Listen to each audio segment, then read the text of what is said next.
listening to the Taming Hindrances podcast, conversations about self-awareness and mental health. We talk about anything and everything on the podcast. Real experiences, real life. Come get triggered.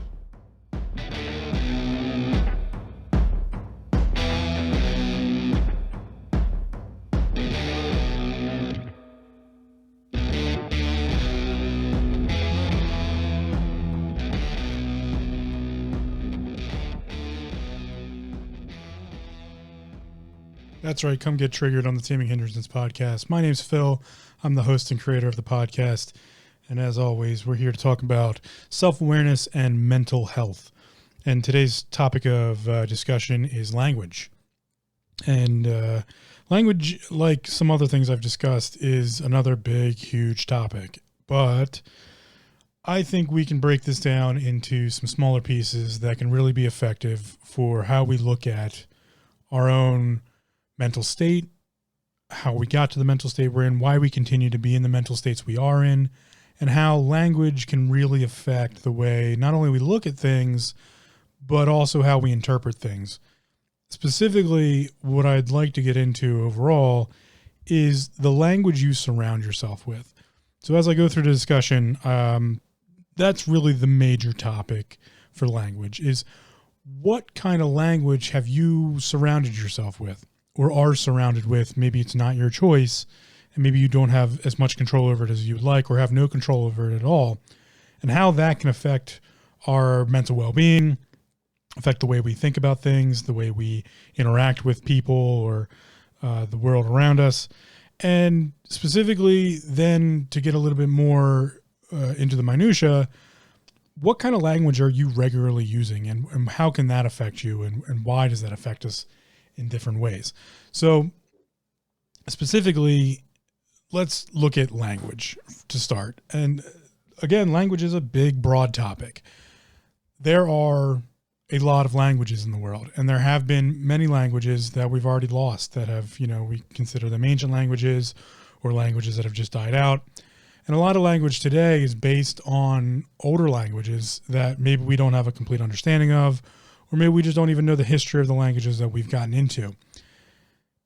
With that comes the idea that a lot of topics that get discussed and a lot of things that we absorb specifically through the languages that we use may be misrepresented because of a misunderstanding of language. Specifically in the English language, we have a massive dichotomy of different ways of interpretation, different ways of speech patterning. I've talked before about connotation and perception, and these things really change the way we look at subjects and how we interact with subjects. The English language as a whole is a bastardization of Anglo-Saxon German and Latin. And I'm oversimplifying this, and I'm sure someone will yell at me about it. And as always, take everything I say with a grain of salt because I'm just an idiot on the internet. But overall, it's a giant bastardization of two major other languages, and then there's some sporadic other things added in. And that in and of itself allows a large area to be kind of interpreted as you will. The majority of the English languages can be interpreted however you want to. And as much as I would like to go into an English lesson or a language lesson overall, that's maybe not my expertise nor the target here. So if you've ever dealt with a language, whatever language that might be, there's an understanding to that language.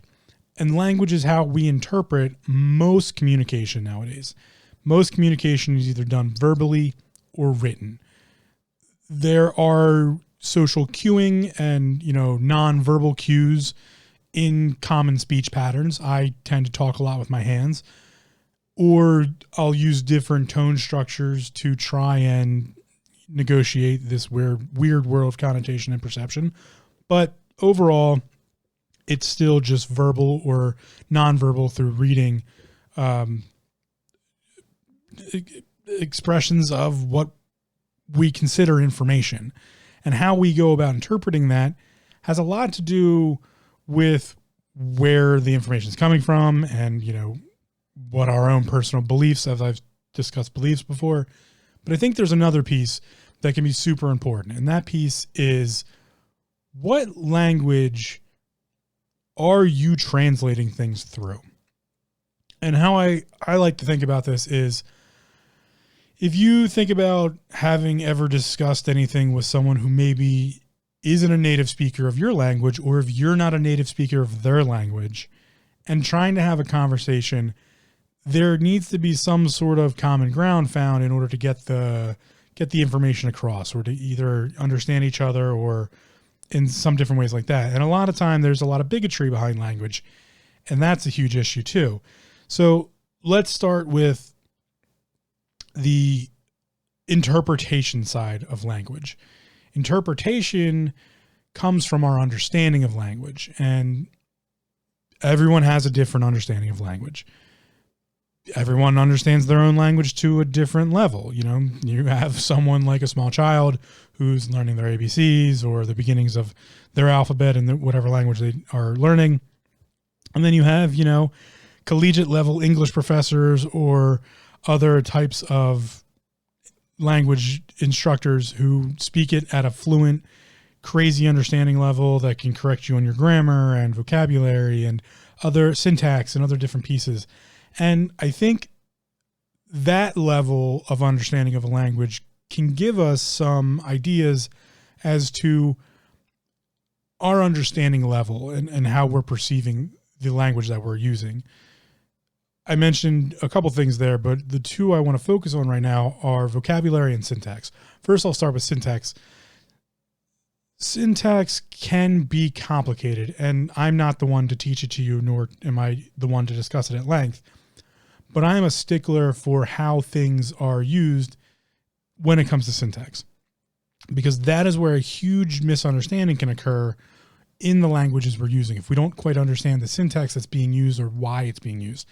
This is what I think the biggest reason for some people getting certain jokes and some people not getting certain jokes. Punchline has a lot to do with syntax, and we misuse words a lot because maybe we don't understand them correctly, or we don't have a complete understanding of them and the idea in which they're supposed to be used and how they're supposed to be used. And a lot of that's up to interpretation too. So I'm at fault constantly for using bad syntax, which I try to correct. That's a self-awareness piece. I'm aware of the language that I use regularly, and I try to be better with it. But that being said, I often use the wrong word at the wrong times, or my brain's just too far ahead of my mouth, and I jumble things up and use a word I wasn't supposed to use or didn't mean to use, and then have to backtrack. So you might catch me doing that fairly often. That's something I've worked on since I was a little kid. So syntax is one of those things that not only allows us to work inside of that world of connotation and perception, but also is a good place for us to look at, how are we using language?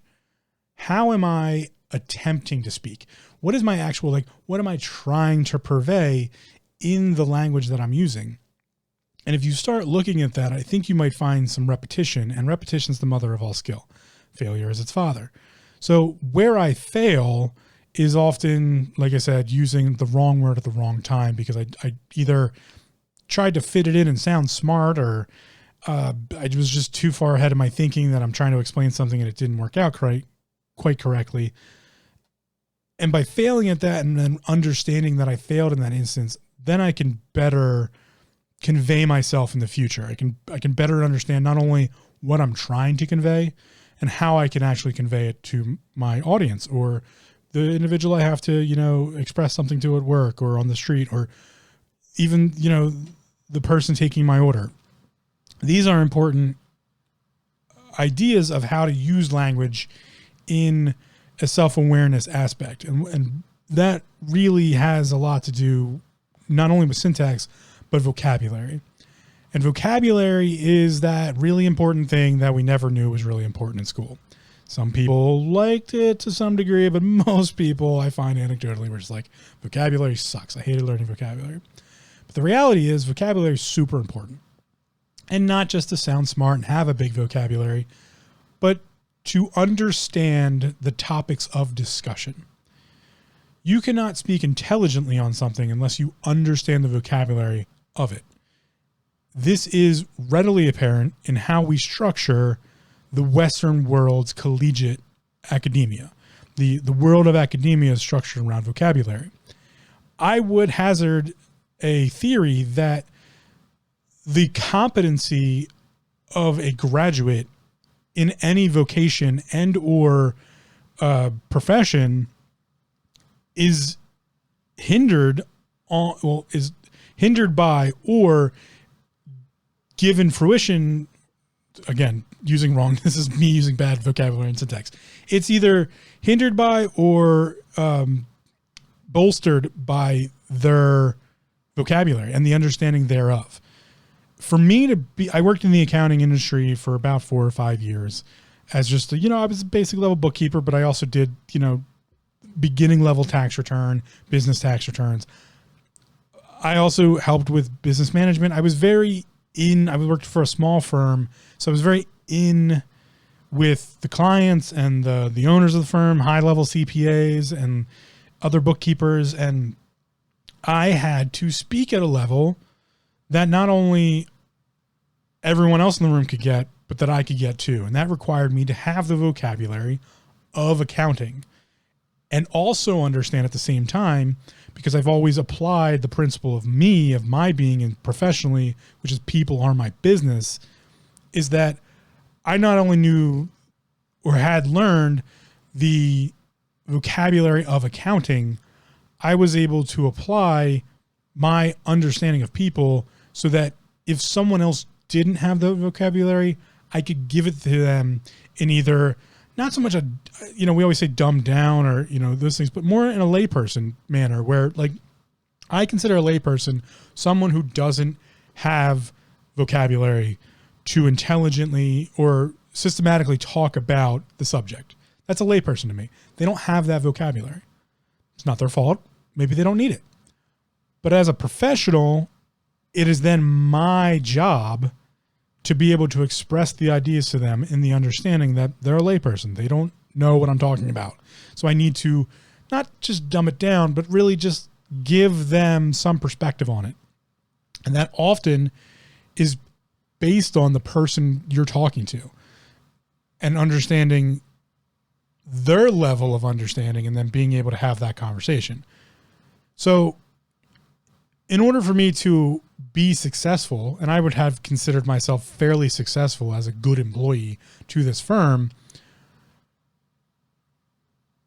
that's all anecdotally, but I was successful, and not only just with them, but in like my own personal life, and then also like talking to people who weren't clients, were just people I knew, and discussing financial matters with them. I'm not a financial consultant. I give no financial advice. Take anything I say regarding finances with a grain of salt. I'm just an idiot in that respect, but I do know the vocabulary, so I can speak what sounds like intelligently about it.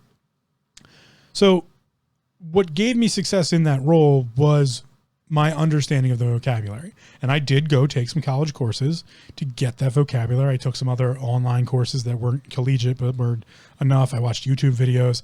I was around it regularly. Every day was accounting talk. That was the vocabulary I lived in. I lived in a world where the vocabulary around me was accounting, was finance. And that's where I had this notion before, but it really, really kicked in when I realized my success in finance was completely coupled to my understanding of the vocabulary thereof. I was only able to afford a home and get savings and really come out of this world of like, I never thought I'd have any chance of not like, a retirement or just like savings in general, being able to afford, sushi when I wanted sushi. Like I never thought that would be a possibility in my life. As much as I worked, as hard as I worked, there was debt and there was other obligations. And, I just had to work myself out of the situation. So I just worked harder, not understanding how money worked at all. Well, come 4 years into accounting, I had pretty much turned my financial world around. I was better with my money. Not that I was bad with it to begin with, but I really understood how money worked. And that took me being surrounded by the conversation of accounting and finance and the vocabulary that made up those things. What's a balance sheet? What's a profit and loss statement? A debit, a credit. These different vocabulary pieces, what's an asset? What's a liability? That gave me a better understanding of how money worked. And then not only could I understand what was being presented to me, I could do my own research and find out more if I had more questions. Or it was a slow, arduous process, but eventually I was able to look at something and say like, oh, that's a good investment, that's a bad investment. Or, this is the depreciation on that car is terrible. Don't buy that car. That's it might look nice, but it's going to depreciate hard and not be worth it. Weighing different options and just being able to have wisdom and also knowledge at the same time. I've discussed before that knowledge is knowing the answer to a question, but wisdom is knowing where to find it.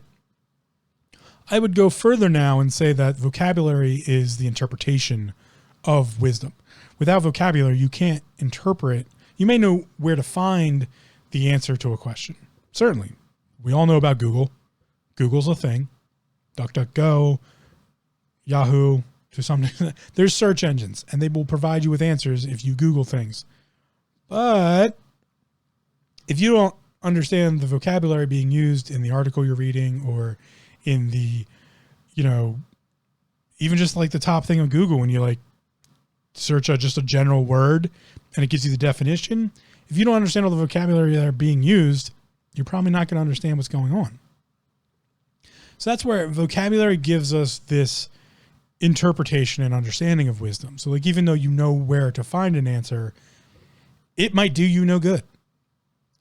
I can certainly find the answer to how quantum physics applies to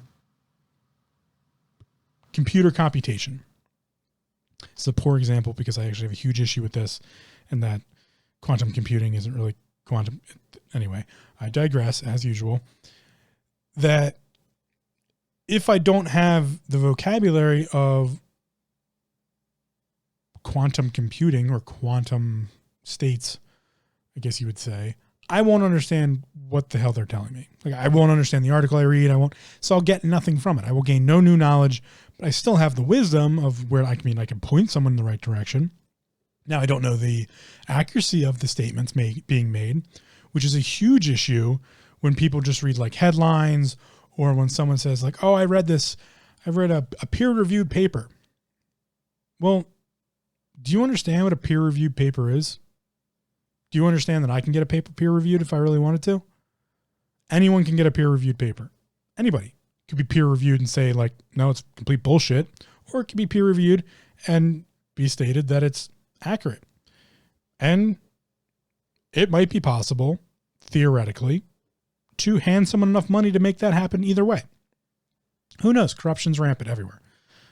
So it's good to understand the vocabulary of the situation, because if you look really deep, specifically in news articles, I can pay someone to write a news article that I have the best podcast in the world and everyone should listen to it, and they'll publish that. I can just pay them to do that.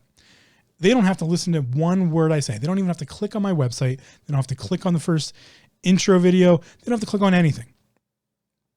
They simply need to know my name and the name of the podcast, and they can make up and what it's about, and they can make up the rest for me.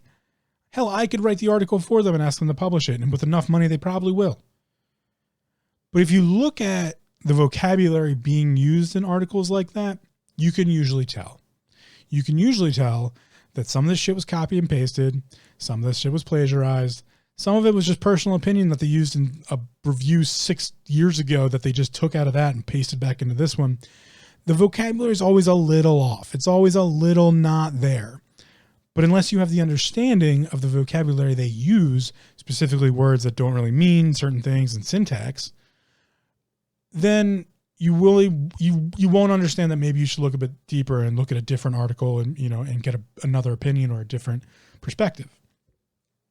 So vocabulary is super important.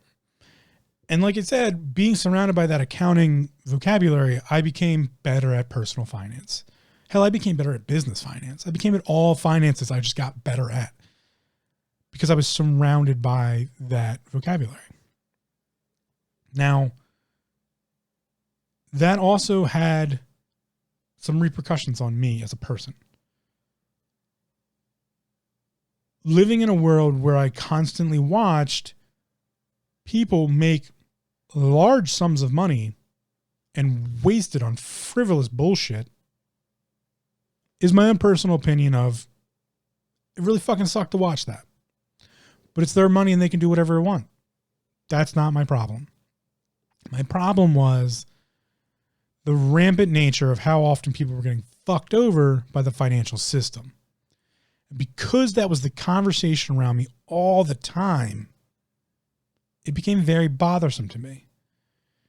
It also became very bothersome to understand that there's this thing that I would probably never surpass. And there's a good chance I never will actually surpass it. It's called it's essentially wealth gap. And it's called generational wealth gap, really.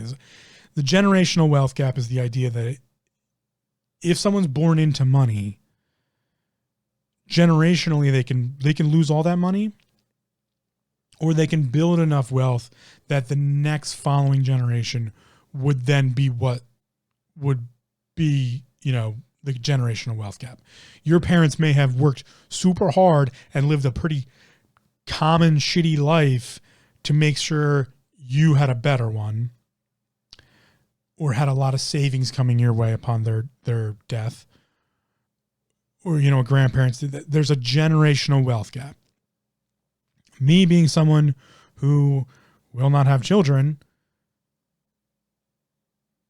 it's nearly impossible to, in your lifetime, get through that generational wealth gap.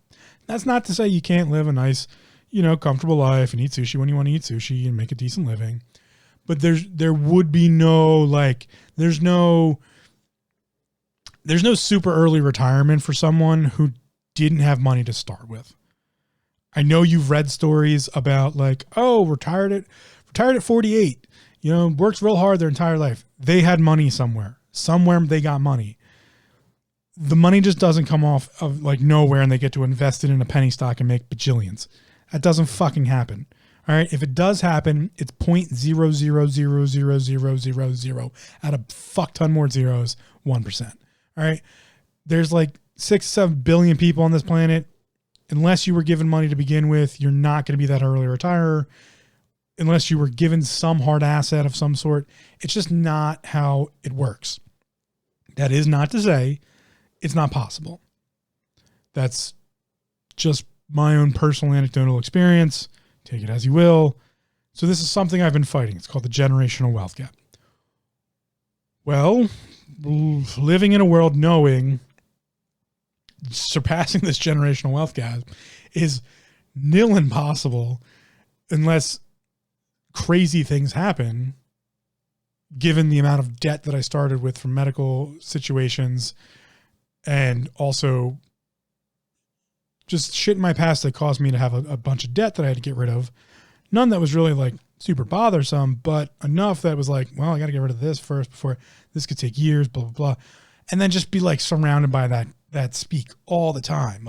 So-and-so, got hit with this debt and credit card, and it's debt, assets, liabilities, and just that accounting vernacular, or that might be the right use. I don't really know. Anyway, that accounting vocabulary bombarding me constantly, making me think about I need to make more money. I got to work hard. And then I just got into this grind of just work. And I love working. I'm a workaholic. I don't take vacations. I just work. But the type of work was affecting me bad. It was affecting me in very, I don't want to call it a negative situation because I was getting a lot of positive out of it. I was making a lot of money and I was making headway in, my educations of different things.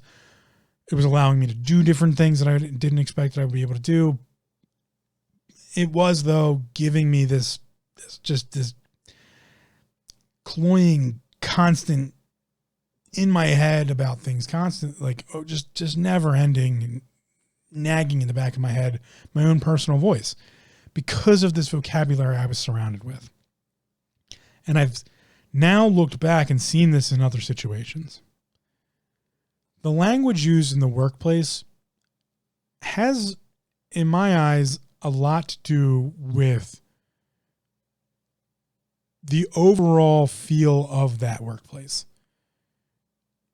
If someone comes in and they're super negative all the time, it really has a huge effect on how the workplace interacts with itself. This is pretty prevalent in kitchens. I should say the restaurant industry as a whole, front or back of the house. I've done both. There is a couple different ways I've seen the back or front of the house kind of degrade in. No, maybe that's a negative term to use on that one, but really like come into as like a feeling. You get the fuck it, nobody cares people. You get the life sucks, everything's fucking horrible people. And you get the I don't give a shit people. And that weird amalgamation turns into some sort of feeling. And there can be places that destroy themselves internally because of the vocabulary being used. So I used to tell in the restaurant industry, I did some hiring and some firing, and I did some management. And I used to tell people, if you want to be successful in this industry, in the restaurant industry particularly, but you could use this to be successful anyway. To be a good employee, you generally have to just do a couple things.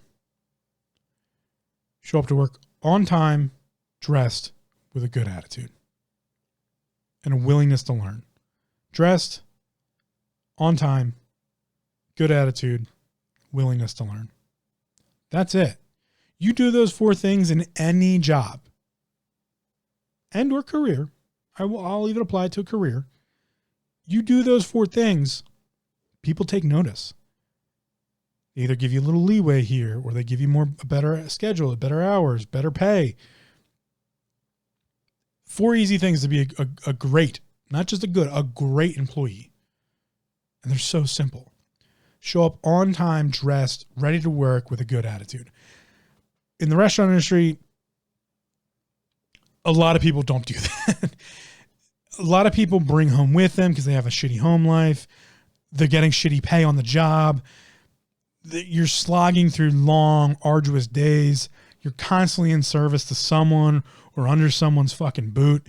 Like, it's not exactly a very friendly pace. So the vocabulary being used there tends to kind of get shitty.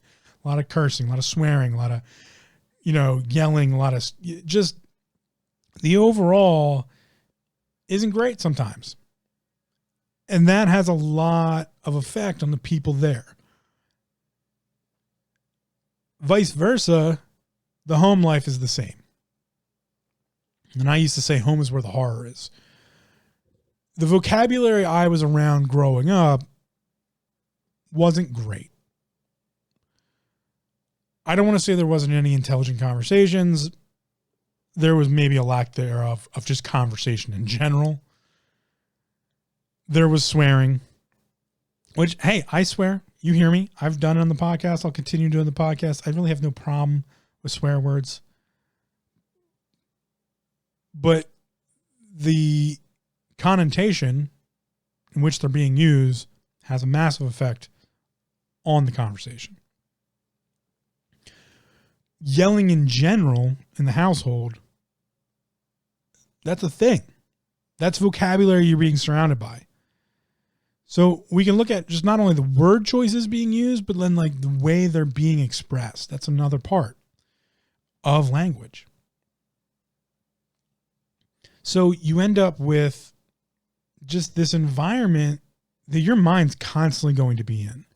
And when I was a kid, that environment was like, get yelled at, maybe get hit, lots of yelling, lots of arguments, lots of swearing, lots of name calling, lots of negative connotation, all of these things. And it forced upon my young, impressionable mind at the time that mentality. We also used a lot of vocabulary about being poor. Not to say we weren't. I mean, we were pretty poor comparatively. But the reality is I grew up in one of the richest counties in the United States of America. Like top 10 list for probably as long as I've been alive. Don't quote me on that. It's probably dropped below a couple times, but whatever. I grew up in a very wealthy area. So the reality is, were we poor? No, we were poor in comparison to that wealth. Yes. I grew up on Velveeta cheese. I grew up on homemade Play-Doh. It's delicious, by the way.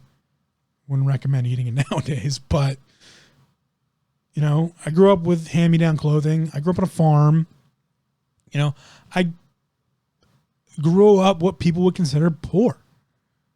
Poor in comparison to my type of poor, to other people's type of poor. Language. Like, other countries' poor is different than American poor. I'm not degrading either one in any way. That's not what I mean to say here. They're not comparable. This is where language has a huge effect. But before we get into that, there's that idea that I was surrounded by vocabulary of being poor, couldn't afford this, can't afford that, you can't waste money here, we can't afford to do this, we can't afford to give you this, we can't afford to buy you that, we can't, you're this family member is an asshole, this family member is a terrible person, this person lied to you. Oh, and lies. Oh, surrounded. Like from day one, there was people lying around me my entire life. What did that do? It gave me a very good skill at lying. I learned how to lie very young, and I learned to be really good at lying even before most people figure out what really lying is. And that was the vocabulary I was surrounded by. So vocabulary has a very big part in our mentality. And also about how we think about things, specifically ourselves. So I felt as a child, the vocabulary I was surrounded by made me very much aware that I was poor, which made me feel lesser than others. And it wasn't just the clothes I wore to school. It was the fact that, like, in my mind, I was like, I'm lesser than these people. Like, that person has a really, like, way bigger house. But, like, did I really understand that? No, I understood being called, like, my family members saying we were poor or we couldn't afford something. Or expressing that other people were rich or wealthy or had, like, they could afford that. So it gave me maybe not so much an inferiority complex, but I definitely had an idea that I was lesser. That vocabulary made me feel lesser than these people that I was in school with, surrounded by.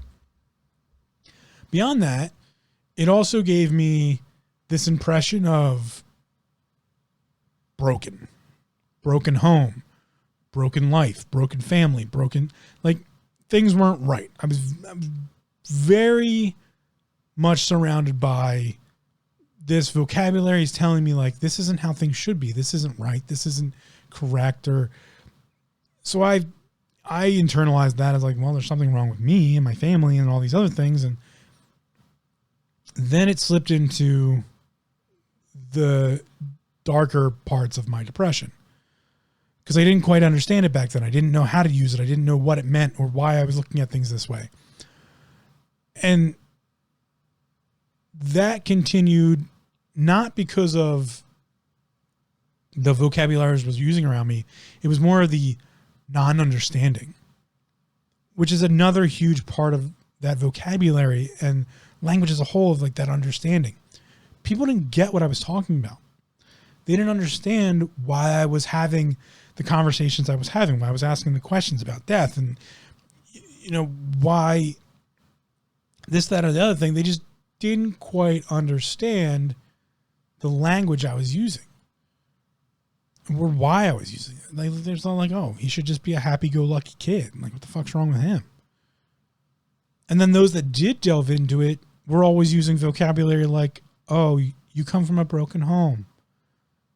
Is everything okay at home? Are you being beaten? Or, it was always just this negative language, negative connotation, negative vocabulary, negative everything. And this is why I say we have to get rid of the negative connotation that goes along with mental health, specifically depression, or you can't have a conversation about it because you're surrounding people with language saying you're fucked up, you're fucking broken. That's not going to help anyone. So this is why I think it's really important to understand the language that's around us.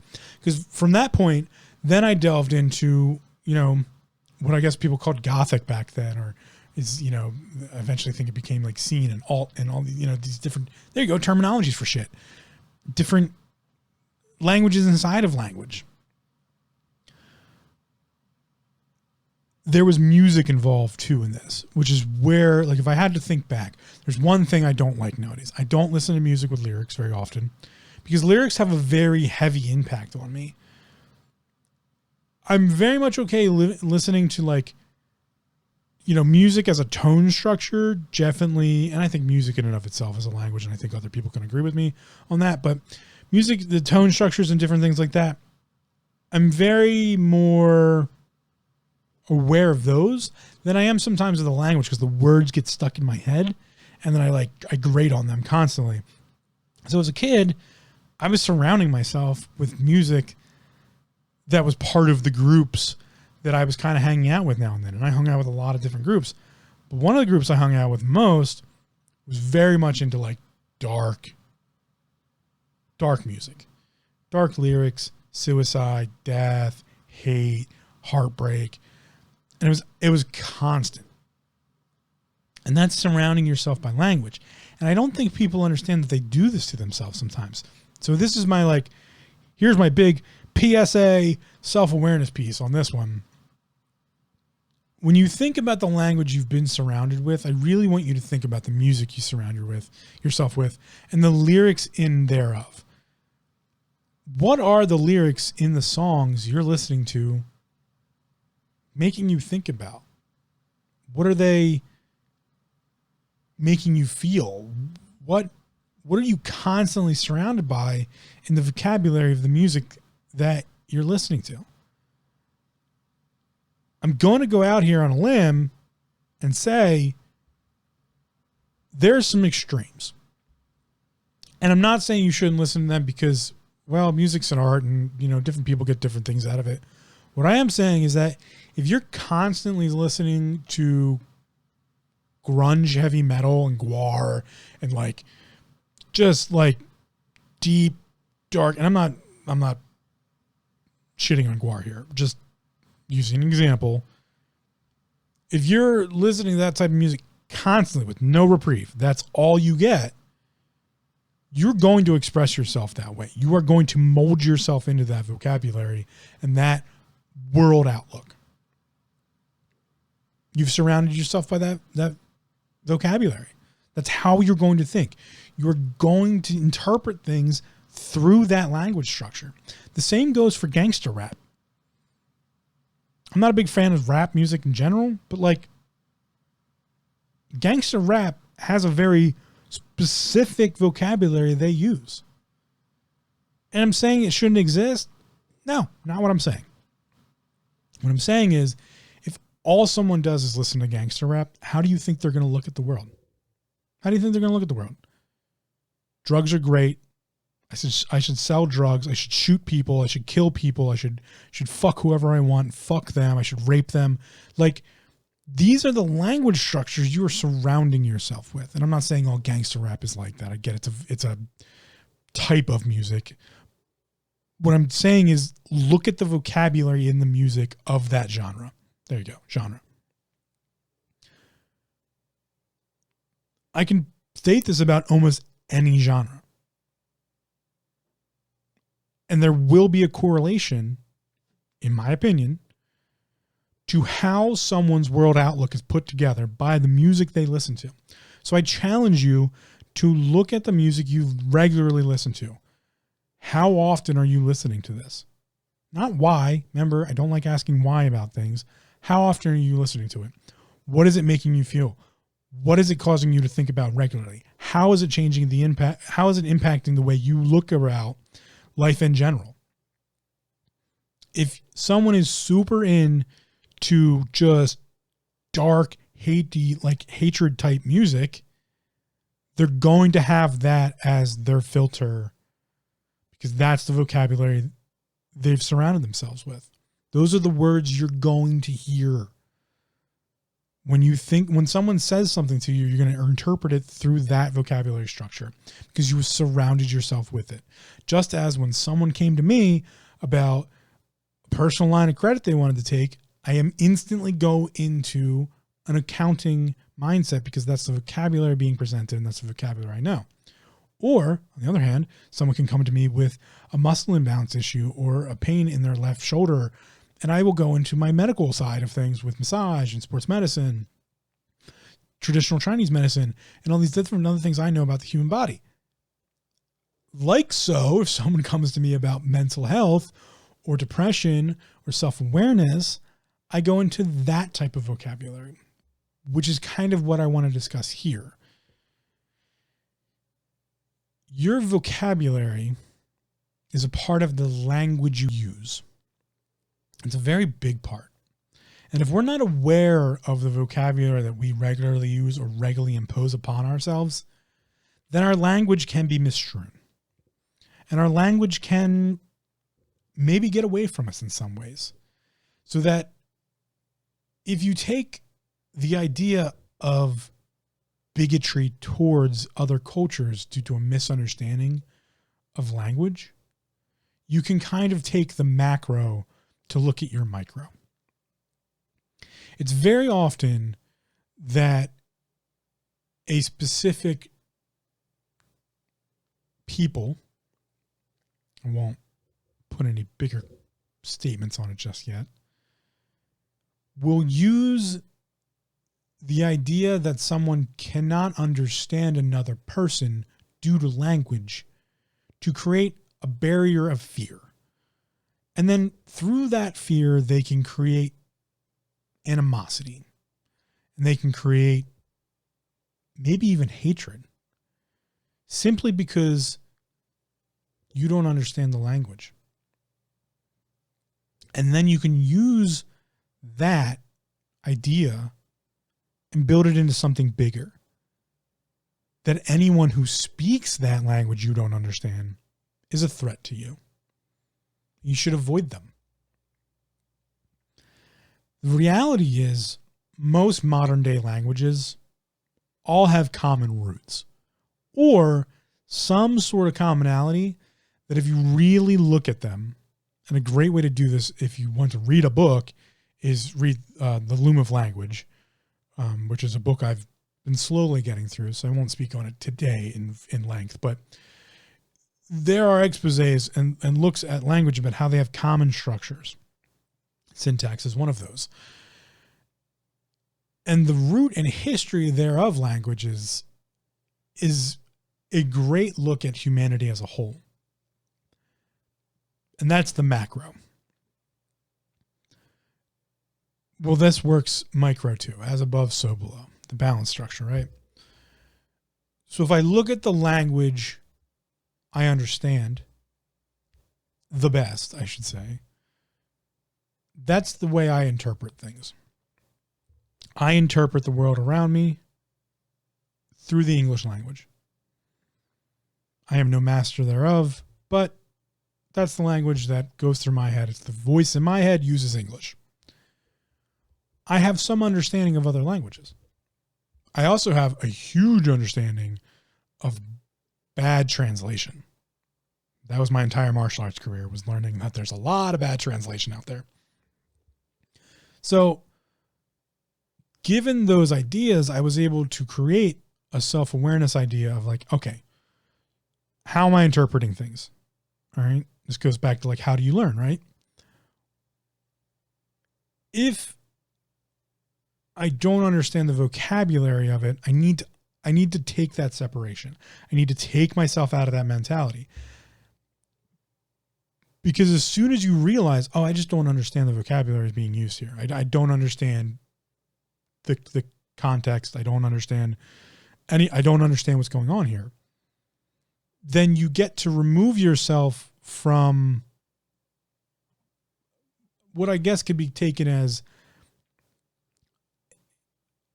uncomfort, a discomfort of, what's going on? I don't you're using a different language. I don't like it. Like, as soon as you realize, and that's even inside of like English itself, as I'm talking about, like if you are in a financial conversation and don't have any financial vocabulary, as soon as you realize you don't have that vocabulary, you can remove yourself from the discomfort, the negative side that could come from that, the bigotry that could come from that. You can simply go, hey, I don't fucking understand what you're talking about. Can you please explain to me why I need to know the terms of this agreement in the form of an annual percentage for a loan that I want to take out? And then have that explained, or look it up yourself, and then if you don't understand that completely, find a professional, those types of things. Not to put the blinders on and have bigotry because you don't understand it. It's the self-awareness piece of, hey, my vocabulary doesn't understand what's going on here. My language is not effective here. I don't get this language happening. There's another statement. I don't understand what type of language you're using. It's not, I don't understand. And then once we have that, we can kind of get rid of the outside influence, that representation of bigotry that's often tried to be pushed upon us. In the United States of America, there's a lot of xenophobia. In China, there's a massive amount of xenophobia I can tell you about. Almost every country has a little bit of xenophobia. There's going to be someone in that country who's just like, fuck everybody else. It's not one of my country people. Okay. But there are institutional ideas and very powerful individuals who will use that against someone. And this is where it's really important to have this self-awareness piece of what's the language you use and are most comfortable with. How does the language structures around you affect your everyday or farther out outlook of mentality? Is the language at your workplace affecting you on a mental level, and how can you control that? Is the music you're listening to keeping you in a mental state you really don't want to be in? Or could music be used to get you out of the mental state you're currently in? What does music do for your mental state? What does a conversation do for your mental state? What does the conversations around you, how do they impact your mental state? What language and vocabulary do you use to represent yourself? And is it really who you are? I often try to speak more intelligently than I probably am, because I want to be more intelligent. And I get it wrong a lot. And some people feel like I might be talking down to them. And in the past, I was, because I didn't understand. I didn't understand the way I was presenting myself and the vocabulary I was using and the way I was speaking was talking down to others. And at times I still do that, but I really try not to. I make it an active conversation in my own head of, hey, asshole, why are you using that type of language? Why are you speaking to that person this way? Do they have any possibility of understanding what you're saying?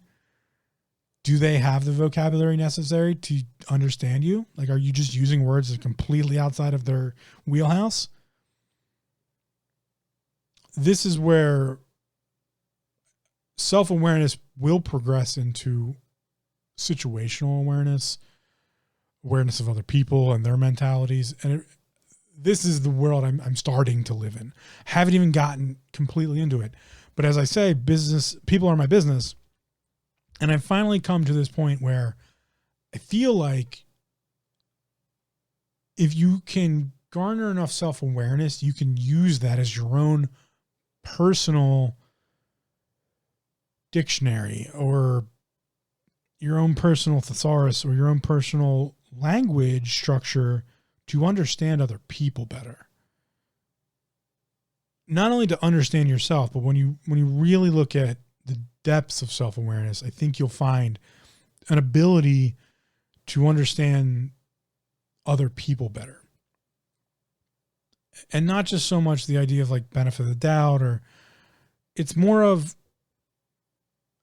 how do I want to present myself? Who do I want to surround myself with? What are the types of situations I enjoy and don't enjoy? And that I can understand that other people might. Music's a huge topic in of that self, like in of that idea. I don't listen to rap music. I don't like the vocabulary used. It doesn't resonate with me anyway, in any way. There are some that there's some rap music in the past I like. I prefer lyricists. This is where I'll digress a little bit. I enjoy like a lyricist, like someone like A$AP Rock, not A$AP Rocky, A$AP Rock. I consider him a lyricist, and I enjoy his lyricism, like that type. But some people would consider that rap. It's just maybe that's the very specific type of rap I like. I haven't really gone in that direction to look at it more, but generalized what people consider rap music, I'm not a fan of. It's just not who I am. Same for country music. I don't resonate with the idea of country music. I love reggae. But then again, like I don't like music with lyrics in general, unless I'm seeking it out. If I'm seeking out lyricism, I'm going to go just listen to some A$AP Rock. Other than that, I just generally listen to lo-fi hip hop. So like, it's not that I'm like against certain pieces. Well, no, I guess it is. I'm against certain like types of pieces due to the vocabulary it might be being used. Just doesn't resonate with me. Not my thing. Could be your thing. That's fine. But I challenge you again to look at what you're surrounding yourself with. And if it does resonate with you, that's a bigger conversation to have with yourself. Why does it resonate with you? And it could be good or bad. Don't know. I have no idea. That's for you to decide. It's for you to look into. That's a challenge of self-awareness, is to actually have the conversation with like, do I just listen to this music because I like the beat?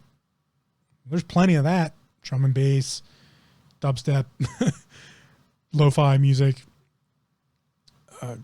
all sorts of stuff. 8-bit. Trust me, there's a ton of music out there. But if certain music resonates with me, is it the vocabulary? Is it the beat? Is it the type of music?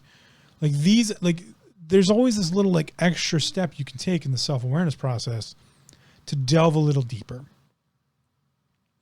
And language is the way we go about it. And building your own language. What is your language? How do I speak you? We see this a lot with people who do impressions. It's not just the colloquial speech patterns. It's not just the connotation. It's not, the different pieces of their speech structure or the tone, all these other different things that go into a voice or the way someone talks. Impersonation is an understanding of someone else's language. A lot of people do this with accents. I pick up accents very quickly. It's just something I've done since I was a little kid. I've been around a lot of accents in my life. So much so that I try to refrain from doing so, but like if I hear someone with an accent, I usually want to try and guess where it's from. Because I've just heard so many, I've been around so many different people in that regard, that it's, I don't want to call it a game, but like it's an interesting thing for me to be like, can I hear enough of it to pick up where it came from? But the problem is I'll sometimes pick up that accent and use it. And that can be offensive to some people. So I do my best not to do it. That being said, I have played D&D in my life, and anyone who's ever played D&D has probably used an accent at some point, because that's a thing. It's a part of acting, and part of D&D is acting in some ways. So that idea of impersonation, specifically when people do it using an accent, like when someone's trying to use an accent to impersonate a culture, if you will, or a speech pattern, is an attempt at an understanding of someone else's language. Have you ever thought about how someone would impersonate you? Have you ever thought about what you sound like? What vocabulary you use? How do you say things? I'm a very soft-spoken individual. My voice does not progress very far for a huge reason. I don't like loud noises. I never have since I was a little kid. I hated being on the farm around the tractors and the cows and banging and yelling and in my home with the slamming of doors and screaming and yelling and cursing. And even a loud TV was enough to be like, I don't like it. I don't like loud noises. I lived on a shipping lane for a company, so they had trucks constantly, night, day, all the time. Jake brake, which is the air brake and air horn, all that. Like, hearing trucks go by. I ran a fan in my room to drown out excess noise outside of my room. I have done ever since. I don't like loud noises. My voice has become not that loud. I used to yell when I was a kid. My voice can project very far and be very loud. But as I've gotten older, I don't like loud noises. So my voice in and of itself has taken on that quality. It's part of my language. It's part of my speech pattern. It's part of how I do things. I don't like to use loud language. It's just not how I am. And I find I can see in other people those types of things. So, have you ever thought about how you would be impersonated? How would someone talk like you? What language would they use? What vocabulary would they use? How would they speak to someone else? How has the environment you've lived in changed the way you use your language? What is the language of you? The language of Phil is typically very introverted, introspective, quiet. Again, my voice doesn't project a lot, and it's usually long-winded. I over-explain things constantly. And I enjoy explaining things. I enjoy teaching. And I come at most conversations from that perspective. It's very rare that I'm not trying to explain something when speaking, because really some of the only times I do actually speak in my personal, everyday, and even business life. This podcast is some of the most speaking I do. So again, what is the language you've been surrounded by? What is the language you surround yourself with now? How does it affect your mind?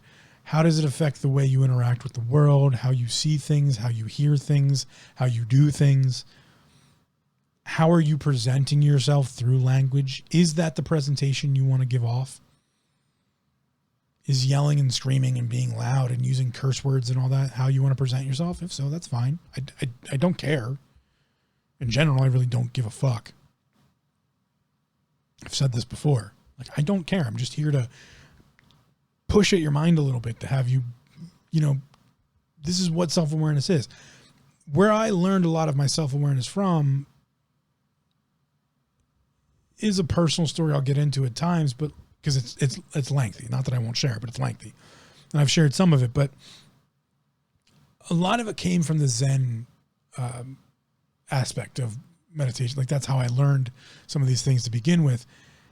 And the Zen world, it's not like this stoic idea, because there is stoicism and there's Zen, and they share some similarities. But In the Zen world, like, it's a lot of like, I don't give a fuck about you,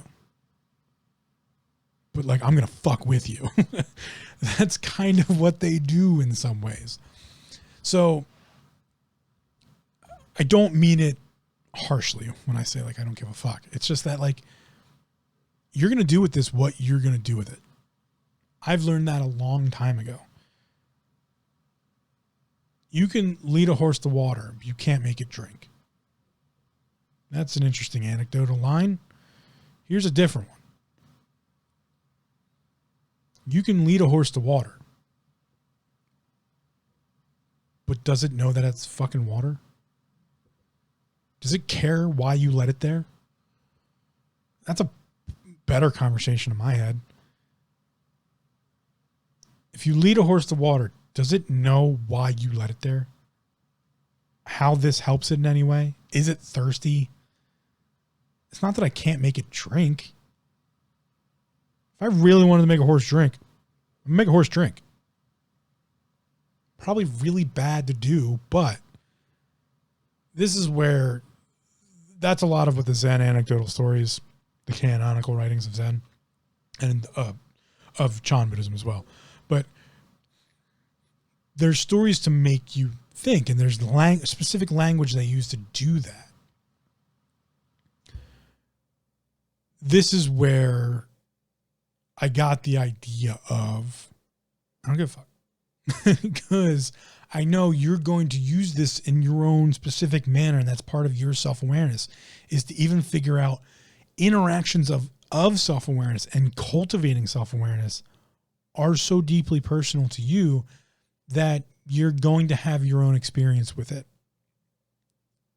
And you're going to create and interpret it through the language in which you use.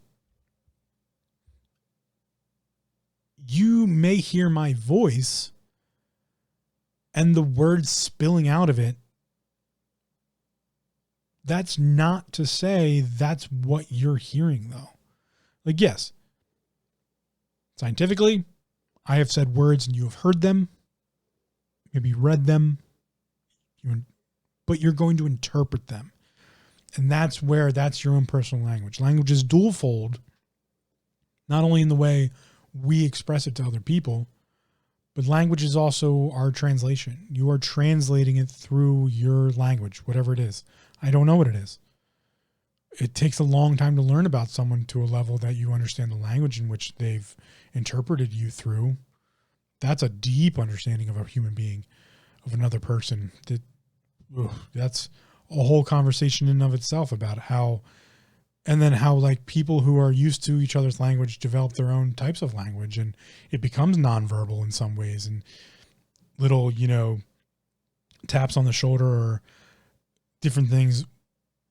The vocabulary changes given the structure of the language of those people.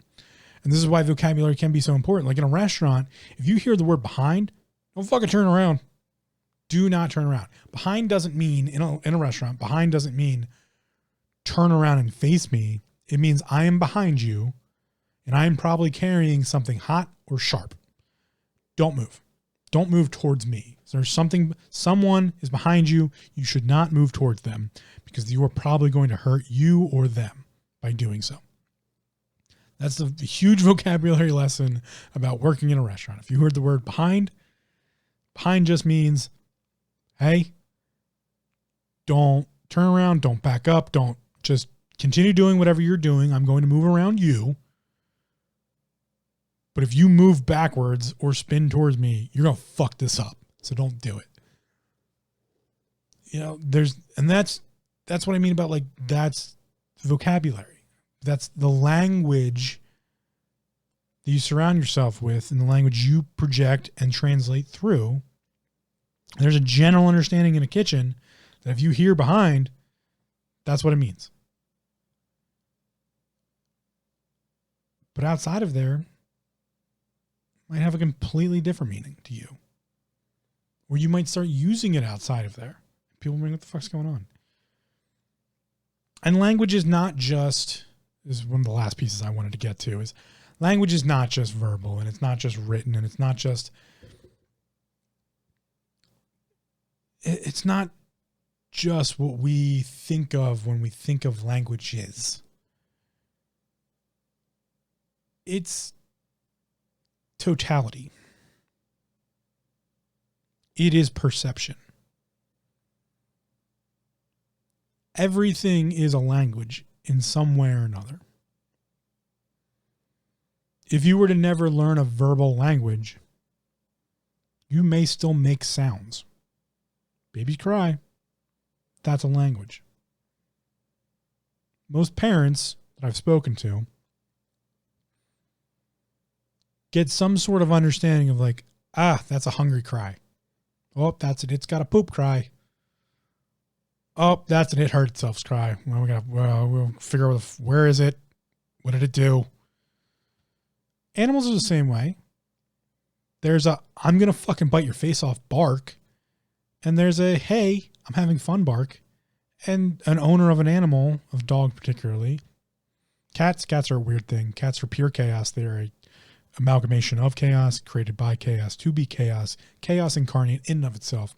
So don't ever trust a meow, because one meow is not similar to another meow.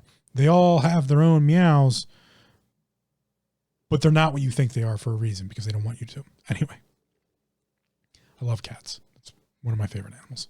Anyway, these languages are ever present everywhere, all the time. And there's language in everything. As above, so below. The balance there is, if you cannot define your own language and don't understand how language is being presented to you and affects you, you are incapable of having a conversation with and of yourself, about yourself, or to define who you are. Because that's what languages do. They define things. Languages exist to create more understanding. We very regularly use it to create misunderstanding. But language as a structure, as a tool, as something, as a technology. Languages really should be seen as technologies. Language as a technology creates a better understanding of something. The language of plants, the language of animals, the language of people, the language of yourself. This is why I think it's important to understand, what is your language? And how do other languages affect you? Both in a self-awareness and mental health aspect. Although they're fairly linked at this point. But how are you interpreting the world due to the language you're using? If you've never added any, I don't like using happiness as a focus point. We're not all striving to be happy. I think we can all strive to be content. If you don't have an understanding or a language structure to define what content is for you or what your needs are, how are you supposed to engage with anything else and get those things? If you can't define through your language what your basic needs are, how can you give that to someone else to help you with? How can you define it to yourself? So language gives us definition. It gives us a way to look at and describe and interact with the world around us. And it doesn't have to be complex. It really doesn't. Usually over complexity or too much complexity leads to misunderstanding. That's the world it lives in. But language specifically gives us the idea of, as I've discussed before, duality, or both sides of the same coin. Balance. These things are created with language, because language gives us definition in whatever way we choose to express it. But it is the measurement that we use to create balance. Something's extreme. Something's subtle. Something's loud. Something's soft. Something's big, something's small. If we don't understand that language, we can't interpret those ideas. So if I don't know how to define happiness, I can find the definition for it because I can define sadness. Doesn't mean I'm trying to seek to be happy, but I do know what happiness is. Happiness is the opposite of sadness. Well, I'm pretty well versed at being sad. I've done that a lot. Which means I'm capable of being happy. And now I just have to play the measurement game in between. And that's being content. My depression defines how I see the world. And I quite often use it because depression is a tool, as I said before. It's a very powerful tool that can be used. No part of my depression is now singularly negative anymore. It certainly has negative aspects. There are some negative things I've done due to my depression. But in and of itself is not defined as, nor should it be, defined as a negative. Because as soon as I give it that connotation, as soon as I give it that definition, that's the language there it will express. It will express that language. I don't give it that. Instead, I give it kind of a middle of the road stoic idea. Not big on emotions. Not a fan of them. Not saying they don't exist. Just saying I don't measure most things on emotional responses. Not how I go about my life. Not necessary. So my language expresses that. And that expresses my depression. So this is why I think language is an important topic to look at for yourself, for others, to understand the world, to understand everything. We define it through language. And if we're going to have conversations about self-awareness, or you're going to have a conversation with yourself about self-awareness, much more important than talking to me about it, understanding the language that's being used, or understanding the language you're using, will benefit you. I'm almost certain it will benefit everyone to some extent. To better become self-aware by understanding the languages being used and the language they are using. And then you can learn at that point to separate yourself from language that you don't want to be surrounded by. I chose to no longer associate myself with the family that people would call my blood relatives, because they are that to me. They are just blood relations. I share genetical code with them. I disassociated myself with them because I didn't like the language being used, and the language being used was not beneficial to me in any way. I, to this day, cannot define what love is. It's not a definition I hold. If hatred is the opposite of love, then certainly, yes, I could probably look at it and define it. But to be honest, I hold very little hatred for anyone, nor has anyone really held that much hatred for me. There have been a few people who I could define as having hated me, and I'm sure there are many. But it's not a personal, I'm stoic by nature, and have been since I read Marcus Aurelius at like 11 years old. Didn't quite understand it back then, still don't quite. That's another story. Marcus Aurelius is essentially where we get Stoicism from. And the book he wrote, Meditations, or the book that is being presented as him having written, it's really just his journal. It's called Meditations. Is a odd way of getting Stoicism to the masses, because Marcus Aurelius was a warrior poet leader who was self-reflecting to himself because he was unable to do that to anyone else. He was the highest ranking individual, both militaristically and socially, as the king and general of the army, who had no equal and thus could not show any weakness, nor show that much emotional response, because he was constantly surrounded by individuals who wanted to dispose him or in some way create chaos or harm. And so he only could speak to himself, about himself. And thus he wrote his meditations, his journal.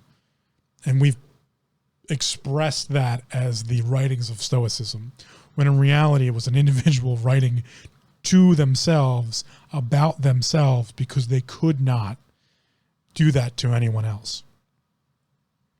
So, funny idea there. But I'll digress, as per usual. The idea of language, even in the world of Stoicism, is a defining nature. Language defines things. So again, how are you defining the world around you? I think I've lost track of the whole love thing because I don't want to get into it. Leave it at Stoicism. I'm shading away from that one for now. So how are you defining things? How do you define things? What language helps you define them? What language are you being surrounded by? Like I said, I completely eliminated myself from that family because it didn't serve me in my way of thinking. It only made things worse for me. So I separated myself because I did not want to be surrounded by that type of language. I didn't want to be surrounded by sexual abuse. I did not want to be surrounded by the disregard thereof when the topic came up. I didn't want to be around a language structure that was lies and deceit and misunderstanding. A lot of it was just the people I was speaking to didn't understand. They didn't get it. They didn't have the information to get it. So I just stepped away from that. And that's on me. It's not on them. It's on me. I decided I don't want to be a fucking part of this. I'm leaving. And some of them have definitely cursed my name for there. Don't care.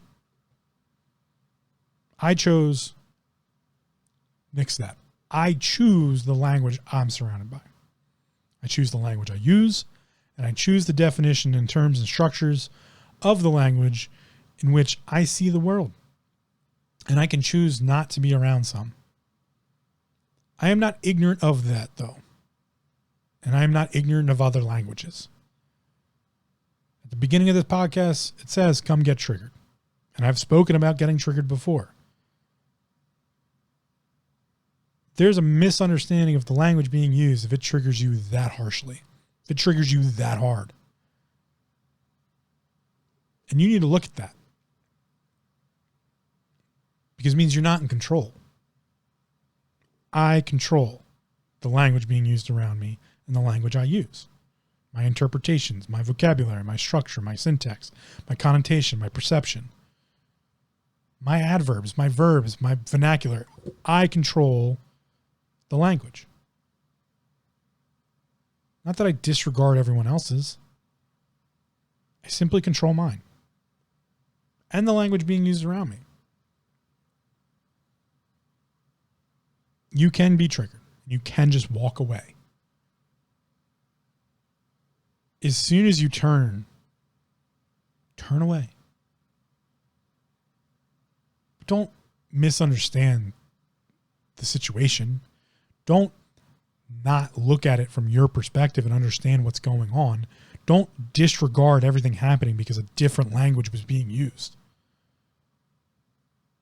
It may be a better idea, when triggered, to look at what triggers you and simply go, I don't understand. How can I understand? And then if I dislike it, fine. Fuck it. I don't want anything to do with it. But if you don't interact with the languages surrounding you and understand why. Oh, wait, almost said why. Understand how they're negatively affecting you, then being triggered and just wanting to walk away from something is being ignorant. That's ignorance. You are ignoring. The definition of ignorance is to ignore something. You are being ignorant thereof. If you're ignoring something, you're not learning from it. Some life lessons suck. Some life lessons are hard. Not all life lessons are great. A lot of self-awareness is shitty. It's hard learning these things about yourself. But understand that it's a language. And you get to choose the definitions. You get to choose the interpretations. It behooves you to make sure that those aren't just bigoted and they aren't just based off of ideas that weren't your own. What is your language?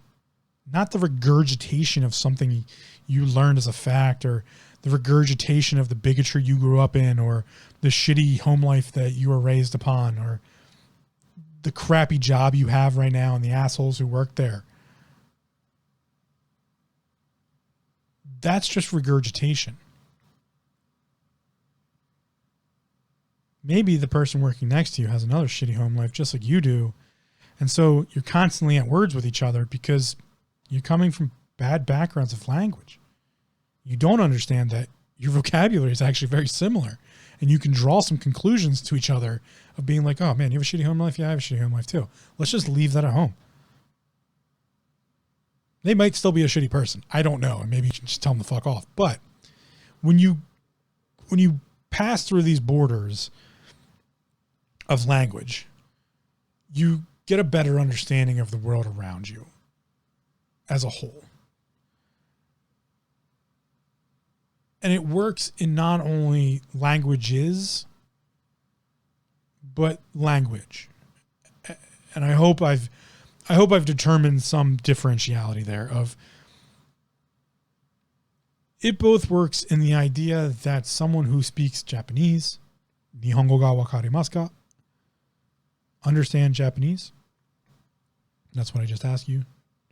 Nihongo, Japanese language. Wakarimasu ka, question. Ka denotes a question. So, Nihongo ga, Japanese language. Wakarimasu, understand. Question. We translate that into the English language of, do you understand or do you speak Japanese? Do you understand Japanese?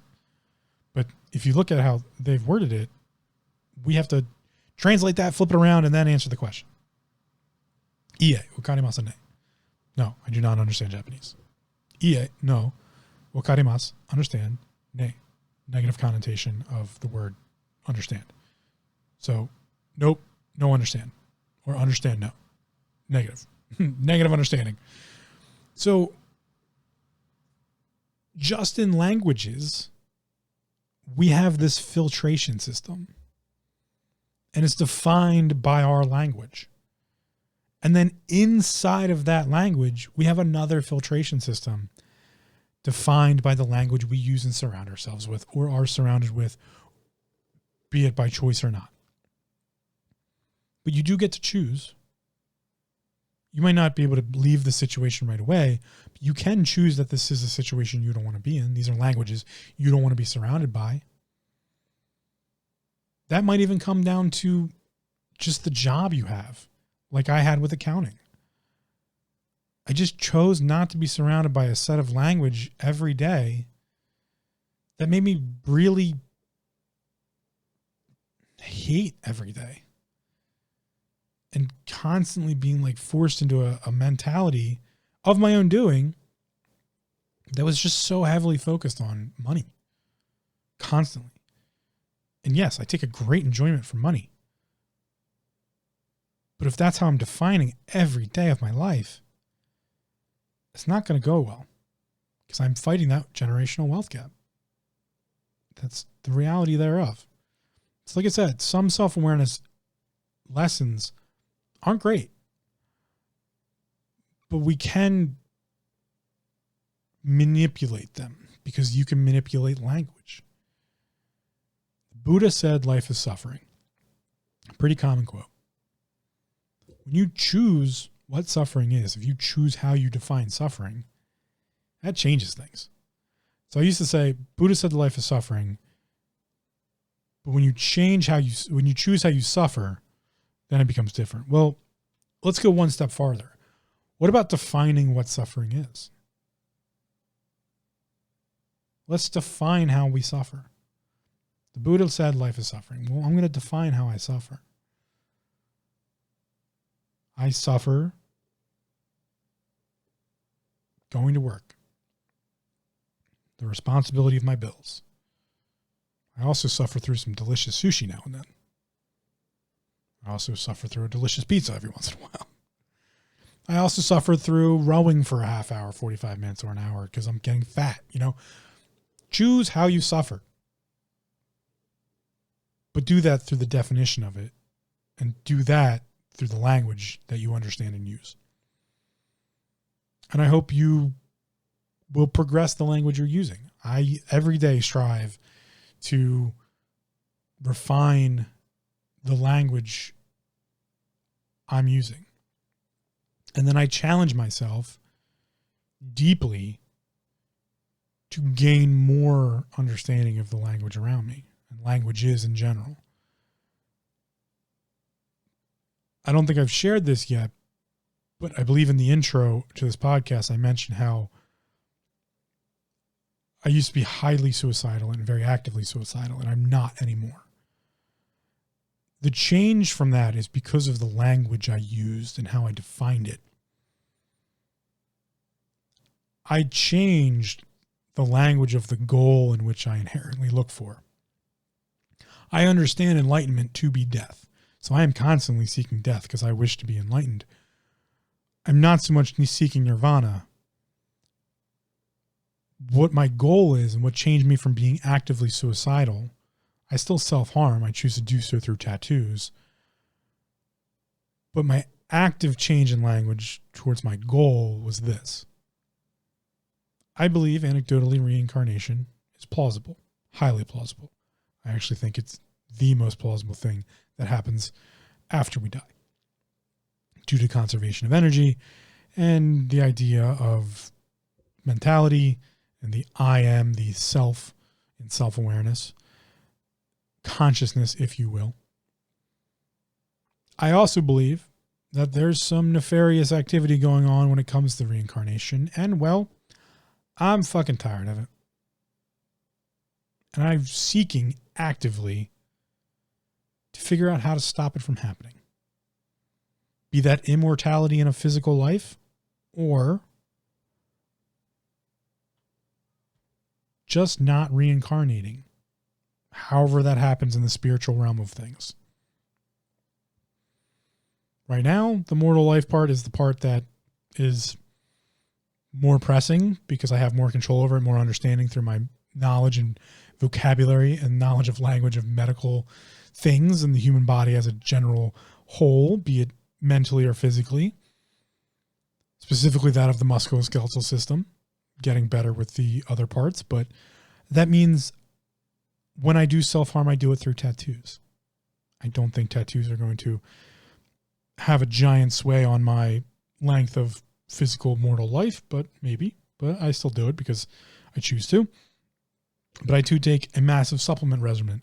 I do physically work out. I do heat shock proteins with saunaing. Like, I take care of my body because in my language, in my understanding of language, my definition is this physical body, not mine. This is a collective organization of cells and other things that make up a physical form that I somehow have gained control over.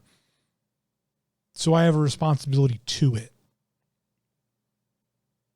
Suicide would not gain me any better control over the situation. This isn't mine to control. This is a self-organized collective known as a human body. It's made of a bunch of different cells. And I'm constantly actively seeking more language and more understanding of that to grasp that idea, because that idea kind of kept me from killing myself on multiple occasions. That and the idea of reincarnation. I might have to do this again. Ugh. I don't want to. I'm just done. And I get to be done. So, instead of killing myself and then having to do this all again, I'd rather spend the time that I have in this life seeking a way to stop that from happening, because I'm just fucking done and I'm just tired of it. Tired of reincarnation. Stupid. Done with it. I changed my language. I changed the language I was using about the life I was leading. And it changed who I was as a person and how I think about things. I don't hold the knife to my wrist. I get the artist to tattoo it. Both sides. I don't speak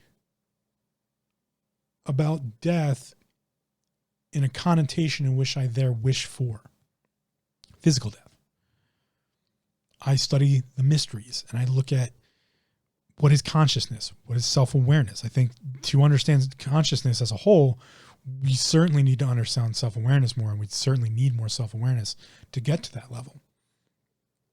We don't know what's possible. We have not studied it yet. That's why I think self-awareness is important. And that's why I think language is an important part of self-awareness. Because when you control your language, you control how you define things, you control how you describe things, you control a lot. Language is a very, very powerful tool. It's a powerful tool in controlling others, and it's a powerful tool in controlling you. It's a powerful tool in keeping others from controlling you.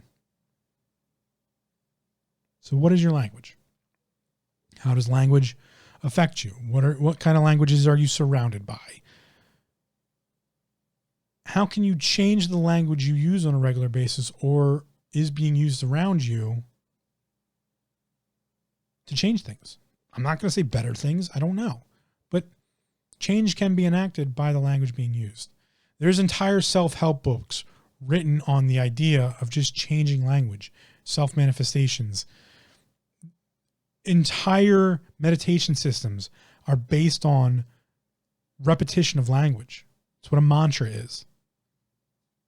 So language is definitely important. And the first aspect of working with languages is to understand the language you are using and being surrounded by. And thus, I think it's an important topic for you to think about. Because in reality, that's all I'm really trying to do here is to make you think. In fact, for a long time, I've been trying to work on a program called Think, Taming Hindrances in Neural Kinetics. And I think this might be the very pieces to make that up. So I choose to use language to make you think more. Think about yourself. Think about the people around you. Think about your mental health, your self-awareness. To think. Because even thinking is its own language. And we use language to think. So go, think, do, use language, create more language, have a better understanding of language. And I think it'll help you find more about yourself. So that's all I have for you today. Thanks for listening. Come back and listen more to my rants. It's always appreciated. Check us out at taminghindrances.com and have a great day.